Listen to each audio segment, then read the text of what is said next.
उर्दू सफ़ा को सब्सक्राइब कीजिए और आने वाली हर नई वीडियो के लिए घंटी दबाइए। गर्बनाक इंकिशाफ, मुसन्निफ खलील जब्बार। मैं इस वक्त अपनी शादी का एल्बम देख रहा था। शादी की एल्बम में नसीम बहुत अच्छी लग रही थी। मैंने अपनी शरीके हयात का जो तस्वुर सोचा था उससे भी कहीं ज़्यादा खूबसूरत थी। इससे शादी भी बड़े ड्रामाई अंदाज में हुई थी। हमारे यहाँ बरादरी में शादी करने का रुझान है। जो बरादरी से बाहर शादी कर ले उसे अच्छी निगाह से नहीं देखा जाता। नसीम का ताल्लुक़ हमारी बरादरी से नहीं था। मैं इन तस्वीर को देखकर तस्वुर में दोबारा से शादी वाले दिन में पहुँच गया। सब घरवाले और रिश्तेदार शादी की तकरीब में मौजूद थे। मेरे दोस्त भी मेरे इर्द गिर्द बैठे मुझे मुबारकबाद दे रहे थे और मेरी किस्मत पर रश कर रहे थे कि इतनी खूबसूरत बीवी मुझे मिल रही है। मैं खुद भी अपने आप को खुश नसीब तस्वुर कर रहा था कि मुझे तस्वुर से ज़्यादा हसीन बीवी मिल रही है। यार, तुमने बहुत अच्छी जगह हाथ मारा है। ज़हीर ने मेरे कंधे पर अपने हाथ का जोर दिया। मैंने मुस्कुरा कर उसकी तरफ देखा। भाई, अपनी अपनी किस्मत है। ज़ुबैर ने ज़ोरदार कहका लगाया। उसने ये जुमला जानबूझकर अदा किया था क्योंकि ज़ुबैर की बीवी वाजिबी सूरत की मालिक थी, जबकि सुहैर एक खूबसूरत स्मार्ट नौजवान था। जब वो दोनों साथ खड़े होते तो दोनों की जोड़ी बेजोड़ी सी लगती थी। हाथ हल्का रखो, हर वक्त इसका मजाक मत उड़ाया करो, मैंने हल्के से ज़ुबैर के कान में कहा। मेरी बात पर वो मुस्कुरा कर रह गया। इस वक्त नसीम की बहनें और कज़न दूध का गिलास लेकर आई। गिलास देखकर मैं और मेरे दोस्त चूंकि ज़हीर मुस्कुराया और ज़ोर से बोला, देखो किस प्यार से दूध का गिलास लेकर आई हैं, और तुम लोग ऐसे सोच रहे हो जैसे दूध में जहर मिलाकर लाई हैं। लो, सबसे पहले दूध मैं पी लेता हूँ। ज़हीर ने गिलास उठाकर पीना शुरू किया। उसके दूध पीने पर मेरी और ज़ुबैर की हिम्मत भी बढ़ी और हमने भी दूध पीना शुरू कर दिया। गिलास खाली करके उनके हवाले कर देने पर भी वो अपनी जगह से नहीं हटी तो मैंने ज़हीर की तरफ देखा। मुझे ऐसे क्यों घूर रहे हो? जब दूध पिया है तो उन्हें दूध पिलाई भी देना पड़ेगी, ज़हीर ने कहा। क्यों भाई, ये सही कह रहा है, ज़ुबैर ने इनसे हिम्मत करके पूछा। 2000 रुपये देने पड़ेंगे, एक लड़की बोली। अरे बाप रे बाप, ये रकम बहुत ज़्यादा है, कुछ रियायत करो। क्यों, 2000 रुपये ज़्यादा हैं? दूसरी बोली। हाँ, बहुत ज़्यादा है, अभी जूते छुपाई की रस्म भी बाकी है, ज़ुबैर ने कहा। ठीक है, 100 रुपये कम दे दो, तीसरी लड़की चहकी। ये तो तुमने बहुत बड़ी रियायत कर दी, ज़हीर ने कहका लगाया। हाँ, उन्होंने हातिम ताई की कब्र पर लात मारी है, ज़ुबैर ने कहा। उसकी बात पर लड़कियों की हंसी छूट गई। अच्छा, 1500 रुपये दे दो, पहली लड़की बोली। ना तुम्हारी बात ना हमारी बात, 1000 रुपये ले लो, ज़हीर ने चहकते हुए कहा। ज़हीर की बात पर लड़कियां सोच में पड़ गई और फिर मान गई। ज़हीर ने इस वक्त 1000 रुपये का नोट लड़कों के हवाले कर दिया और खुशी खुशी चली गई। 1000 रुपये में भी ये दूध महंगा है, मैंने ज़हीर के कान में सरगोशी की। ये ख़ास दूध है जो लड़कियों ने पेश किया है। जो दूध हम खरीदते हैं वो आम दूध होता है, ज़हीर ने कहा। इसके पीने से कुछ होगा तो नहीं? मैंने चौंक कर पूछा। कुछ नहीं होगा, तुम्हारे साथ हम हैं, ज़ुबैर ने मेरे कंधे पर थपकी दी। अम्मी जान के चीखने की आवाज़ में माजी से दोबारा हाल में लौट आया और तेज़ी से अम्मी जान के कमरे में गया। अब्बू भी परेशानी के आलम में कमरे में खड़े थे। क्या हुआ अब्बू? मैंने पूछा। कुछ नहीं, तुम्हारी अम्मी ख्वाब में डर गई हैं। ख्वाब में डर गई हैं? मैंने पूछा। हाँ, वही ख्वाब नजर आया था कि एक खौफनाक शक्ल की औरत उनकी तरफ बढ़ रही है और वो तुम्हारी अम्मी का गला घोंट देना चाहती है। अब्बू, अब हर सूरत अम्मी जान को किसी अच्छे आमिल को दिखाना ही पड़ेगा क्योंकि ये ख्वाब अब उन्हें बाकायदगी से आने लगे हैं। अक्सर उन्हें अकेले में ऐसा भी महसूस होता है कि कोई शय है जो इनके साथ साथ चल रही है।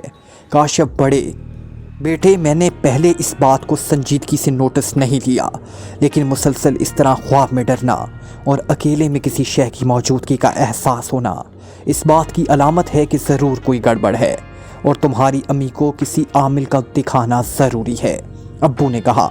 जी अब्बू, इस मामले में कोई सस्ती ना करें, मैंने कहा। मैं वापस कमरे में आ गया और शादी की तस्वीर का एल्बम बेड पर पड़ा था, उसे मैंने एक बार फिर उठा लिया। दुल्हन के लिबास में नसीम बहुत ही प्यारी लग रही थी, बिल्कुल चीनी गुड़िया महसूस हो रही थी। रंग भी उसका दूधियाई था जो उसके हुस्न को 4 चांद लगा रहा था। नसीम से दोस्ती भी एक इत्तेफाक था। एक दिन मैं घर में फारिग बैठा था, मुझे बैठे बैठे बोरियत का एहसास होने लगा तो मैंने चंद SMS बनाए और अपने दोस्तों को भेजिए दी। SMS किए मुझे अभी चंद मिनट ही गुजरे थे कि एक SMS आया, आप कौन हैं? मैं ये पढ़कर चौंका, वो नंबर भी नया था। मैंने जवाब में लिख दिया, आप कौन हैं और मुझसे ये क्यों पूछ रही हैं कि आप कौन? जवाब में फिर SMS आया जिसमें लिखा था, आपने चंद SMS मुझे किए हैं इसलिए पूछा है। मैंने SMS पढ़कर अपने मोबाइल को चेक किया, भेजे गए SMS में एक नंबर वही था जिससे मुझे SMS आया था। जब मैंने नंबर को गौर से देखा तो एहसास हुआ जल्दबाजी में ज़ुबैर के मोबाइल नंबर के आखिर के 2 नंबरों में बटन गलत दब गए, जिससे SMS ज़ुबैर की बजाय गलत जगह चला गया। गलती का एहसास होने पर मैंने फौरी तौर पर मुआज़रत का SMS कर दिया। जवाब में फिर SMS आ गया, वैसे आपके SMS अच्छे थे इसलिए मुझे पसंद आए। ये पढ़कर मैं ज़ेरे लब मुस्कुरा दिया। इस दिन के बाद मुझे जो अच्छे SMS दोस्तों की जानिब से मिलते वो मैं इस नंबर पर भेज देता और जवाब में दूसरी तरफ से शुक्रिया अदा किया जाता। इस बात को 6 माह गुजर गए थे। ना मैंने ये जानने की कोशिश की कि वो कौन है और ना ही दूसरी तरफ से जानने की कोशिश की गई। एक रोज़ ऐसे ही मेरे दिल में ख्याल आया कि कॉल करके देखूं कि जिसे मैं SMS करता हूं वो कौन है। कॉल करने पर एक बहुत ही खूबसूरत आवाज़ कानों में रस खोलती सुनाई थी।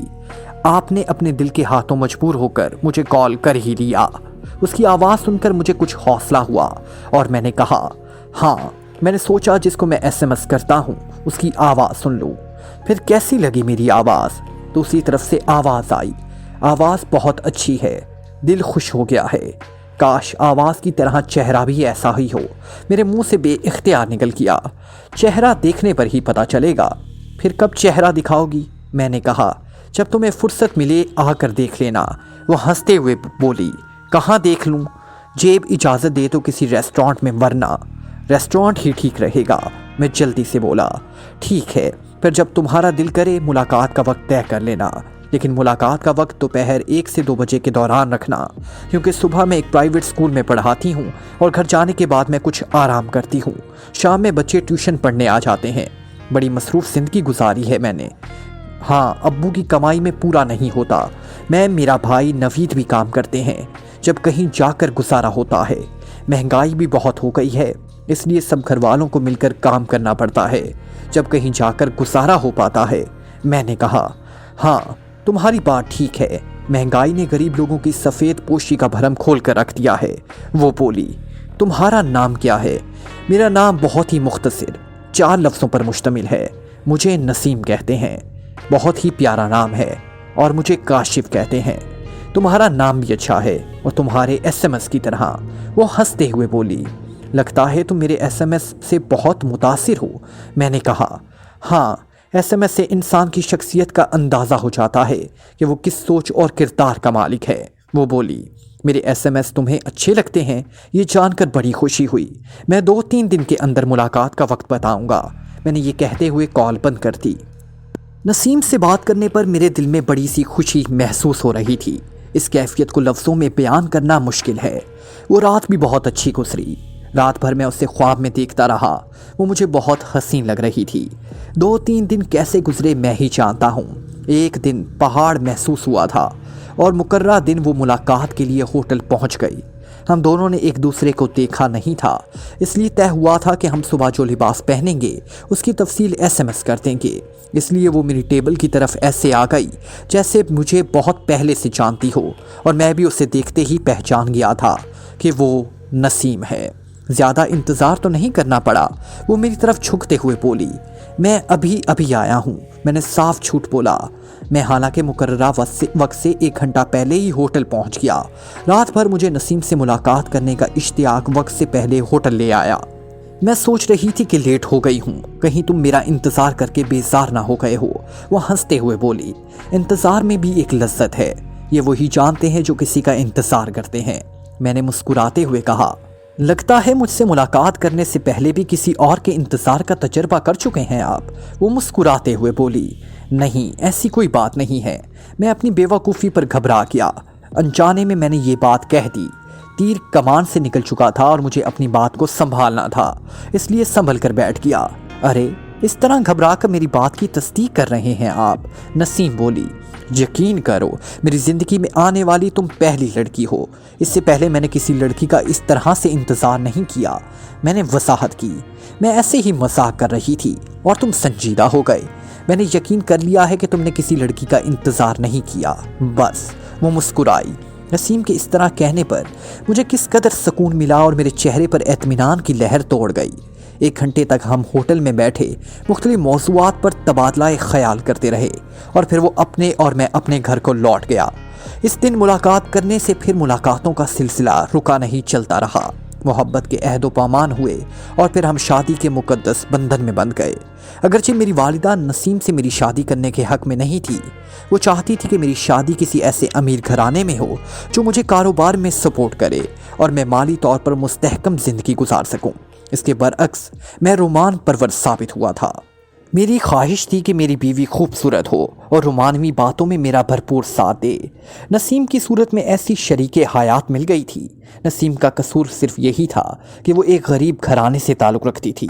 इस बिना पर घर में अक्सर सास बहू में मामूली बातों पर झगड़ा होता रहता था।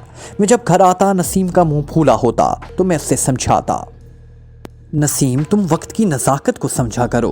तुम इस घर में नई हो, इसलिए अम्मी जान और तुम्हें एक दूसरे को समझने में कुछ वक्त ज़रूर लगेगा, लेकिन जब तुम एक दूसरे को अच्छी तरह समझ जाओगे फिर कोई झगड़ा नहीं होगा और घर जन्नत का नमूना बन जाएगा।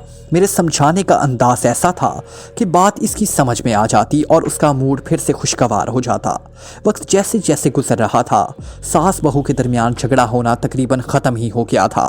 इसमें ज़्यादा अहम किरदार नसीम ही का था, जो बर्दाश्त का बहुत ज़बरदस्त मादा रखती थी। घर का माहौल खुशगवार हो जाने पर मैं बहुत खुश था कि ना जाने हमारी खुशियों को किसकी नज़र लग गई।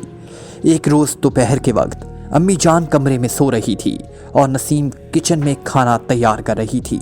ना जाने क्या हुआ कि उसके कपड़ों में आग लग गई। नसीम के चीखने चिल्लाने पर अम्मी जान की आंख खुल गई, मगर इस वक्त तक नसीम का जिस्म 70% जल चुका था। पड़ोसियों की मदद से नसीम को हस्पताल पहुंचाया गया। मोबाइल के ज़रिए मुझे हस्पताल ही बुलाया गया। डॉक्टरों ने बहुत कोशिश की कि किसी तरह नसीम की जान बच जाए, मगर ये मुमकिन ना रहा। उसने हस्पताल में ही दम तोड़ दिया। मैं कई माह तक इस सदमे को भुला नहीं सका। जब भी तन्हाई मैसर आती मेरी आंखों के सामने हस्पताल में नसीम के दम तोड़ने का मंजर आ जाता। मैं अभी नसीम का गम भुला नहीं सका था कि अम्मी जान की तबीयत ख़राब रहने लगी। वो हर वक्त खौफ में मुब्तला रहने लगी थी। उन्हें ऐसा महसूस होने लगा था कि कोई शय है जो उनके साथ साए की तरह रहने लगी है। ख्वाब में भी अक्सर उन्हें एक औरत जिसके चेहरे पर बाल बिखरे होते वो उन्हें डराती है। ना डरने पर वो ज़ोर ज़ोर से उनका गला दबाती है। अब्बा जान ने अपने वाकिफ़ कार एक आमिल जमशेद को दिखाया और आमिल जमशेद ने बताया कि उन पर किसी रूह का साया है जो अम्मी जान को हर वक्त खौफ में मुब्तला रखना चाहता है। इलाज के ज़रिए ही इस रूह से निजात मिल सकती है।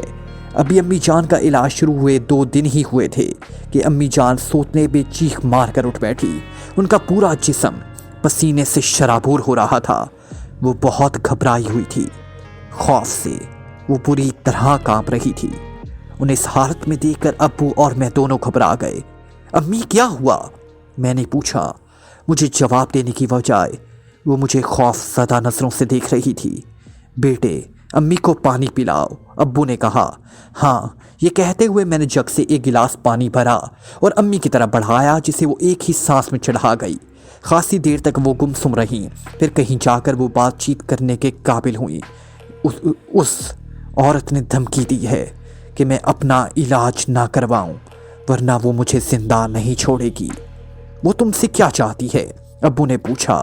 वो चाहती है कि जब तक जिंदा रहूं सिसकती तड़पती रहूं, जिंदा रहूं लेकिन हर वक्त खौफ ज़दा रहूं, किसी पल मुझे चैन ना आए। अम्मी ने बताया। बेगम, तुम्हें इस खबीस रूह से डरने की ज़रूरत नहीं है। वो तुम्हारा कुछ नहीं बिगाड़ेगी। आमिल जमशेद हमेशा के लिए इस रूह से तुम्हें छुटकारा दिला देंगे, अब्बू ने कहा। वो हमेशा अपना चेहरा बालों में छुपा कर रखती थी। आज उसने अपना चेहरा दिखाया। ओह मेरे खुदा, किस कदर खौफनाक चेहरा था। चेहरा देखते ही दिल दहल किया। अम्मी जान ने ये कहते हुए अपना चेहरा दोनों हाथों में थाम लिया।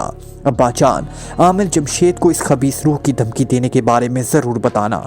मैंने कहा, हाँ तुम बेफिक्र रहो बेटे, मैं सुबह होते ही सबसे पहले आमिर साहब के पास पहुंचूंगा।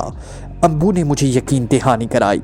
मैं मुतमईन होकर अपने कमरे में चला आया। मेरा एतमीनान आर्जी था क्योंकि अब इस खबीस रूह ने अम्मी को दिन में भी डराना शुरू कर दिया था। वो हकीकत में भी अम्मी जान को नजर आने लगी थी। इस नई सूरत हाल से अब्बू और मैं दोनों ही फिक्रमंद हो गए थे। आमिर जमशेद से अम्मी जान का इलाज चल रहा था और उन्होंने हमें भरपूर यकीन दिलाया था कि अम्मी जान को इस रूह से निजात मिल जाएगी, मगर हमारी समझ में नहीं आ रहा था कि किस तरह से निजात मिलेगी। इस खबीस रूह ने बहुत ज़्यादा अम्मी जान को तंग करना शुरू कर दिया। अम्मी जान की तबीयत ज़्यादा ख़राब रहने पर अब्बू का मुझ पर दूसरी शादी करने का दबाव बढ़ गया। इतवार के दिन अब्बू मेरे कमरे में आए और समझाने की गर्ज से बोले, तुम देख रहे हो कि तुम्हारी वालिदा की तबीयत ज़्यादा ख़राब रहने लगी है, ऐसे में किसी का घर में रहना बहुत ज़रूरी हो गया है। ऐसा करते हैं कि फूफी निगित को चंद दिन के लिए बुला लेते हैं। मैंने तजवीज़ की, चंद दिन के बाद क्या होगा, फिर हम क्या करेंगे? इस घर में एक औरत का मुस्तकिल रहना बहुत ज़रूरी हो गया है। तुम्हारी शादी करने से ही मसला हल हो सकता है। अब्बू ने कहा, अब्बू जान मैं क्या करूं? मेरे जहन से नसीम की यादें चिपक रह गई हैं। मैं जितना नसीम को भुलाना चाहता हूं वो मुझे उतना ही याद आती है। मैंने कहा, तुम जब तक शादी नहीं कर लोगे, यादें भुलाना भी चाहोगे तो भुला ना सकोगे। इसलिए इसका वाहिद हल यही है कि तुम शादी कर लो। मैं इस बारे में सोचूंगा। मैंने जवाब दिया, सोचने का वक्त गुजर गया है, अब तुम्हें अमल करना है। अब उन्हें ये बात इस तरह से कही थी जैसे वो हुक्म दे रहे हों। मैंने घबरा कर उनकी तरफ देखा और फिर नज़रें झुका ली। मेरी नज़रें झुकाने को उन्होंने मेरी रजामंदी समझा और मेरे कंधे पर थपकी देते हुए कमरे से निकल गए। मैं अभी कुछ सोच ही रहा था कि अम्मी की ज़ोरदार चीख सुनाई दी और साथ ही ऐसा महसूस हुआ जैसे कोई सहन में गिरा हो। मैं लपक कर वहाँ पहुँचा। अम्मी जान सीढ़ियों से बुरी तरह लड़कती हुई नीचे गिरी थी। उनका पूरा चेहरा लहू लहान हो रहा था, जिस्म बुरी तरह से कांप रहा था। अबू भी उनके पास पहुंच गए। काशी बेटे, मुझे नसीम ने बहुत जोर से धक्का दिया था। अम्मी जान के मुंह से बेइख्तियार ये जुमला निकला, क्या? मैं नसीम के नाम पर पूरी तरह चौंका। हाँ बेटे, वो नसीम ही थी। ये कहते हुए अम्मी जान बेहोश हो गई। हम अम्मी जान को अस्पताल लेकर भागे। डॉक्टर ने मरहम पट्टी करके बहता खून बंद किया। वो होश में नहीं आ रही थी। अम्मी जान को अस्पताल में दाखिल कर दिया गया। डॉक्टरों का कहना था कि अम्मी के सर पर शदीद चोट आई है, इसलिए उनका फौरी तौर पर होश में आना मुमकिन नहीं है। यह भी खदशा था कि होश में आते ही कोमे में ना चली जाएं। डॉक्टर की ये बात सुनकर हम दोनों बाप बेटे फिक्रमंद हो गए कि अब क्या होगा। अम्मी जान को इस बात ने भी मुझे उलझन में डाल दिया था कि नसीम ने अम्मी जान को धक्का दिया। ये कैसे मुमकिन था कि एक शख्स मर चुका हो, फिर वो किस तरह से एक जिंदा इंसान को नुकसान पहुंचा सकता है। ये बात एक मुअम्मा की तरह जो अम्मी जान के होश पे आने पर ही हल हो सकता था। एक हफ्ता मुसलसल बेहोश रहने के बाद अम्मी होश में आ ही गई। वो बहुत कमज़ोर हो गई थी। खासी देर मुझे ऐसे घूरती रही जैसे पहचानने की कोशिश कर रही हूँ और पहचान नहीं पा रही हूँ। मैं भी उनके पास चुपचाप बैठा रहा। फिर उन्होंने खुद ही रोना शुरू कर दिया। अम्मी क्या हुआ, क्यों रो रही हैं? मैंने पूछा। मुझे माफ़ कर दो काशी बेटे, वो बिलक बिलक कर रो रही थी। क्या बात है अम्मी, मुझसे क्यों माफ़ी मांग रही हैं? मैंने पूछा। मैं बहुत गुनाहगार हूँ, बस तुम मुझे माफ़ कर दो। वो मेरे सामने हाथ जोड़ते हुए बोली। अम्मी क्यों मुझे गुनाहगार कर रही हैं? आखिर बात क्या है, कुछ मुझे तो बताएं। काशी बेटे, मुझे नसीम से सख्त नफरत थी। मैंने तुम्हारे सुनहरे मुस्तकबिल के जो ख्वाब देखा था वो नसीम के घर आ जाने से चिकनाचूर होकर रह गया। मैंने वक्ती तौर पर खामोशी इख्तियार कर ली। तुम्हारे अब्बा जान की इस शादी में मर्जी शामिल थी और मैं इनका दिल तोड़ना नहीं चाहती थी। मैं मौका की तलाश में थी कि नसीम को तुम्हारी ज़िंदगी से किस तरह दूर करूं। एक दिन मुझे मौका मिल ही गया। इस दिन नसीम किचन में खाना पकाते हुए ना जाने कैसे चक्कर आ गया और वो चक्कर आकर फर्श पर गिर पड़ी। नसीम के गिरने की आवाज़ पर मैं लपक कर किचन में गई जहां नसीम बेहोश पड़ी थी। मैंने मौका से फ़ायदा उठाया और उस पर मिट्टी का तेल छिड़क कर आग लगा दी और ख़ुद कमरे में आ गई। इसके खूब शोर मचाने पर भी मैं किचन में नहीं गई। किचन में जलते हुए नसीम, कुछ समझ में नहीं आ रहा था कि वो क्या करे। इस नतीजे में उसका 70% जिस्म झुल गया। मोहल्ले वाले नसीम की चीखों पुकार सुनकर घर में दाखिल हुए। तब मैं लपक कर सहन में गई और मोहल्ले वालों के सामने ऐसे बन गई कि मैं सो रही थी और नसीम की चीखों पुकार सुनकर अभी बेदार हुई हूँ। मैं नसीम के पास मौजूद नहीं थी, इसलिए मोहल्ले वालों को भी यकीन आ गया कि नसीम अपनी गफलत और लापरवाही से जल गई। नसीम के इंतकाल हो जाने पर वो मुझे ख्वाब में आकर डराने लगी थी। दिन में चलते फिरते भी मुझे ऐसे महसूस होता था कि नसीम मेरे आसपास मौजूद है। वो मुझे कोई नुकसान पहुंचाने की पोजीशन में नहीं थी, फिर भी ख्वाब में आकर डराने लगती थी। जब आमिल जमशेद से इलाज की बातें होने लगीं तो उसने मुझे धमकी दी कि मैं अपना इलाज ना कराऊं, वरना मेरा अंजाम बहुत बुरा होगा। मैं नसीम से खौफज़दा थी, इसलिए मेरी ख्वाहिश थी कि किस तरह नसीम से मुझे छुटकारा मिल जाए। वो मर कर भी मुझे अपनी सूरत दिखाती रहती थी और मुझे उसकी सूरत देखना गवारा न था। आमिल जमशेद से मेरा रूहानी इलाज होने पर नसीम की रूह को शदीद गुस्सा आ गया था। वाक़या वाले दिन मैं छत पर कपड़े सुखाने गई थी। कपड़े फैलाते हुए मुझे महसूस हुआ जैसे किसी ने मेरी चुटिया को जोर से खींचा हो। मैंने पलट कर देखा, नसीम को वहाँ देखकर मेरे हाथ पांव फूल गए। मैं अभी नीचे भागने का सोच ही रही थी कि वो गुस्से से मुझे देखते हुए बोली, मैंने तुझे मना किया था कि अपना रूहानी इलाज मत करा, मगर तेरी समझ में ये बात नहीं आ रही है। तुझसे छुटकारा पाने के लिए मैंने तुझे जला कर मार डाला, मगर तू फिर भी मेरा सुकून बर्बाद करने पर तुली हुई है। मैं ज़रूर अपना रूहानी इलाज कराऊंगी ताकि तुझ चुड़ैल का मनहूस चेहरा देखने से निजात मिल जाए। मैंने गुस्से से कहा। ना जाने मुझ में इतनी हिम्मत कहाँ से आ गई थी। जब इस तरह सख्त लहजे में मैंने उससे बात कर दी, मेरी बात पर वो चिराग पा हो गई। तू जिंदा रहेगी तब ना इलाज कराएगी ना अपना, मैं तुझे इस काबिल छोड़ूंगी ही नहीं। ये कहते हुए वो मुझ पर हमला आवर हुई। मैं अपना दिफा करते हुए तेज़ी से सीढ़ियों की तरफ लपकी तो वो भी मेरे पीछे दौड़ी। मैंने जैसे ही सीढ़ियों पर कदम रखा, उसने ज़ोर से मुझे धक्का दिया और मैं लड़कती हुई सीढ़ियों से नीचे आ गिरी। मेरे सर पे शदीद चोट आई, इसलिए मैं बेहोश हो गई। अम्मी जान का ये इंकिशाफ मुझ पर बिजली बनकर गिरा था। मेरी बीवी नसीम की कातिल कोई और नहीं, मेरी अम्मी थी। मेरे कुछ समझ में नहीं आ रहा था कि इस खूनी इंकिशाफ को सुनकर उनके साथ क्या सलूक करूं। मैं उनके बेड से हटकर दूर हो गया। मैंने गुस्से से अपनी उंगलियां भींची हुई थी। गुस्सा इतना शदीद था कि मैं अस्पताल से बाहर निकल गया। मैं खुद पर कंट्रोल नहीं कर पा रहा था। न जाने मैं कितनी देर यूं ही मुख्तलिफ शाहराह पर चलता रहा। मुझे कुछ होश नहीं था। मेरी आंखों के आगे नसीम का मासूम सा चेहरा बार बार आ रहा था। किस कदर उसे जलने पर तकलीफ हुई होगी। काश इस रोज़ मैं घर पर होता। मैं कभी भी नसीम को जलने नहीं देता। जब मुझे होश आया तो मैं वापस अस्पताल किया। अब्बू एक तरफ उदास खड़े थे। मैं जब उनके पास गया तो वो बड़ी उदासी से बोले, बेटा तुम्हारी अम्मी हमें छोड़कर चली गई। कैसे? मेरे मुंह से बेइख्तियार निकला।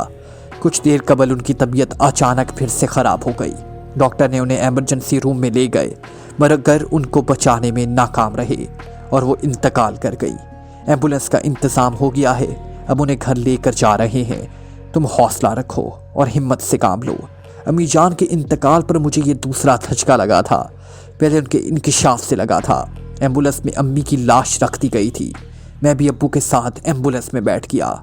अम्मी जान नसीम की कातिल थी और नसीम की रूह ने अपने कत्ल का इंतकाम ले लिया। Like, comment, share, press the bell icon.